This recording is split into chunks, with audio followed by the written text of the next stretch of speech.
Excellency Hamid Karzai, President of the Islamic Republic of Afghanistan, and to invite him to address the Assembly.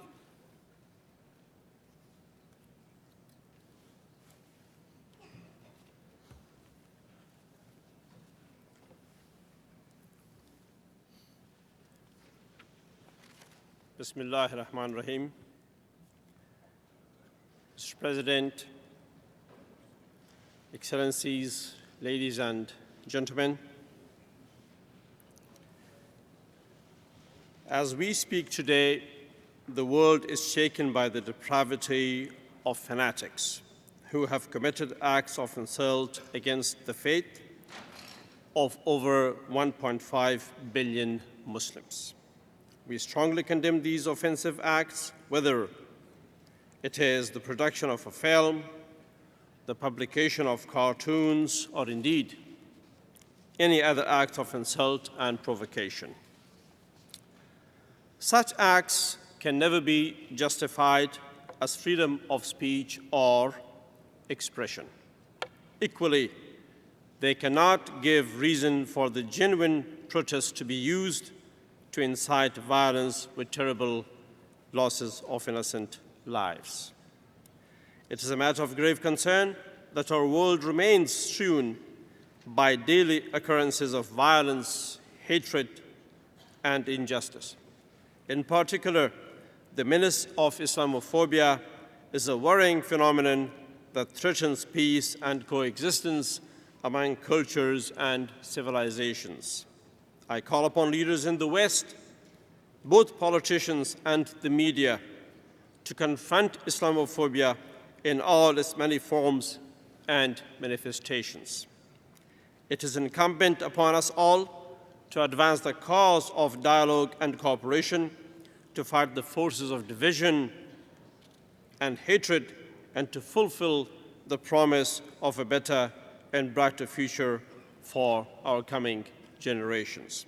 We must work to defeat the protagonists of the conflict of civilizations and support the voices of tolerance and understanding. Mr. President, my country, Afghanistan, is testament to the benefits of multilateral cooperation and international solidarity. It was a little over a decade ago when many countries from across the world joined the Afghan people in our struggle for peace and against the forces of extremism and terrorism. At the time, Afghanistan was a country decimated in all regards. For decades, we had suffered unnoticed from violence, deprivation, and from sinister foreign intervention. Long before terrorism struck the world as a common security threat, Afghans were the victims of the atrocity of terrorist networks from different parts of the world that had made Afghanistan their haven.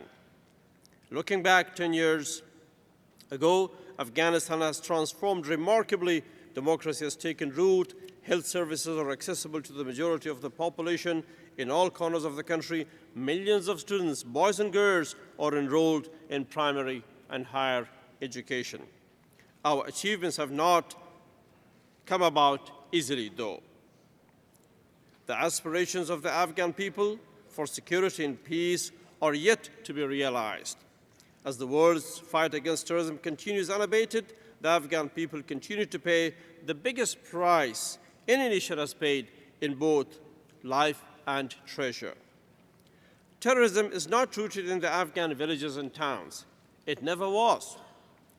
Its sources and its support networks all exist beyond Afghanistan's borders. Therefore, while the international community's security is being safeguarded from the threat of terrorism, the people of Afghanistan must no longer be made to pay the price and endure the brunt of the war. It is indifference to the immense sacrifices of the Afghan people. It is indifference to the immense sacrifice of the Afghan people and the precious lives lost from the international community that the campaign against terrorism be taken to the sources of terrorism and must be result-oriented. Mr. President, today in Afghanistan, we pursue the cause of peace and an end to violence as a matter of great urgency. Peace being the utmost desire of the Afghan people, and convinced that military effort alone is not an adequate strategy to bring security, we have initiated the Peace and Reconciliation process, which aims to bring all elements of the armed opposition to peaceful lives in our country. Last year, this month, my attendance to the UN General Assembly was cut short by the tragic assassination of Professor Burhanuddin Rabbani, the then chairman of the High Peace Council. His life was taken by a terrorist who posed as a peace emissary, and by doing so dealt our peace process a serious blow. This year, however, unfortunately, the late professor's son, Mr. Salahuddin Rabbani, who has stepped up to take the chair of the High Peace Council, is part of the Afghan delegation and present in this assembly today. I have repeated oftentimes our hand of peace and reconciliation remains extended not only to the Taliban but also to all other armed opposition groups who wish to return to dignified, peaceful, and independent lives in their own homeland. What we ask of them in return is simple: an end to violence, cutting ties with terrorist networks, preserving the valuable gains of the past decade, and respecting the Constitution of Afghanistan. To help facilitate the peace process, I ask the United Nations Security Council to extend its full support to our efforts. In particular, I urge the 1988 Taliban's Sanctions Committee to take more active measures towards delisting of Taliban leaders as a step to facilitate direct negotiations. In pursuing the path of peace, we remain hopeful for the critical role that our neighbor and brother, the Islamic Republic of Pakistan, has to play. Over the recent years, we have engaged our brothers in Pakistan in a close dialogue in support of the Afghan peace process. It is a dialogue that we believe is critical for Pakistan's own security and the security of the wider region and beyond. We are deeply committed to our brotherly relations with Pakistan, but are aware of the challenges that may strain our efforts at building trust and confidence. Such incidents as the recent shelling of Afghan villages risk undermining the efforts by both governments to work together in the interest of our common security and prosperity.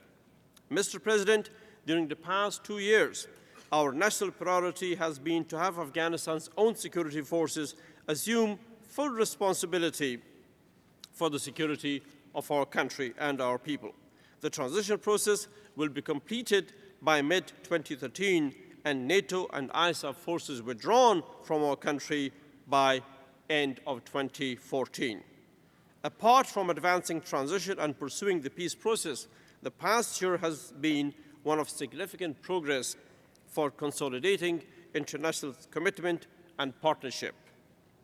In Chicago last May, we received the long-term commitment by NATO and other countries for the training, equipping, and ensuring the sustainability of Afghanistan's national security forces. In Tokyo this past July, the international community reaffirmed its strong commitment to Afghanistan's social and economic development during the transformation decade, for which we are very, very grateful. The mutual accountability framework adopted in Tokyo sets in place a clear structure for a more result-oriented partnership and cooperation.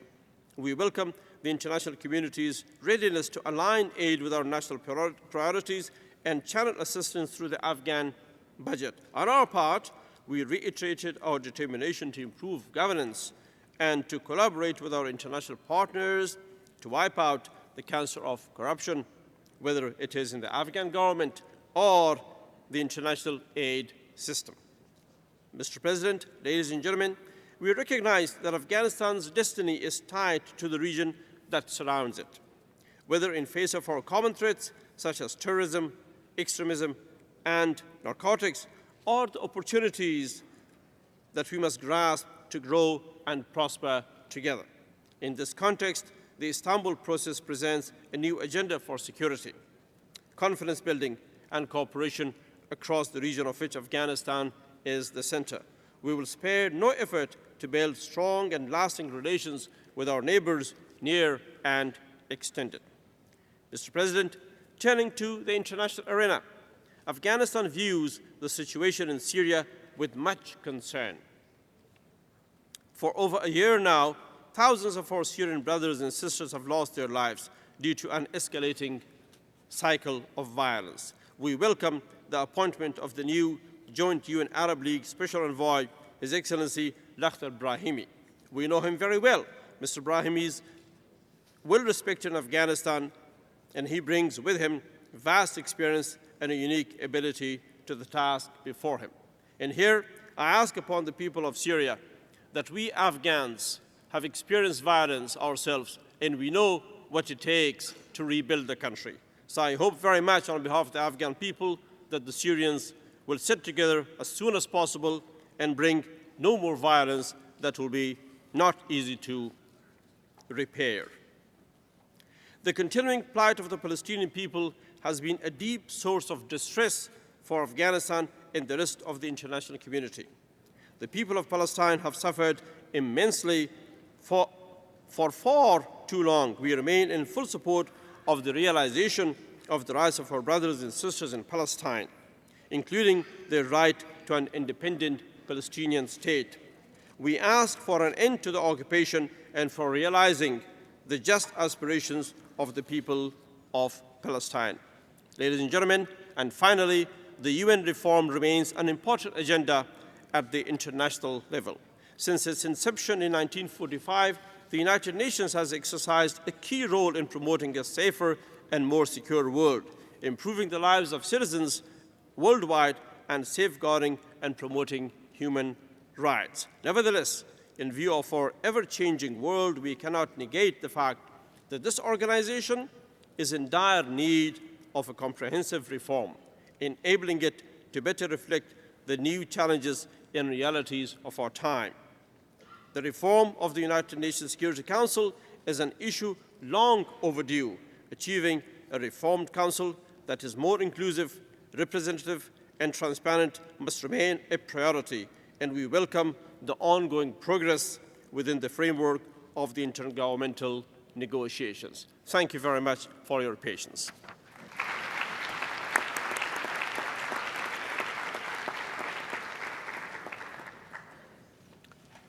On behalf of the General Assembly, I wish to thank the President of the Islamic Republic of Afghanistan,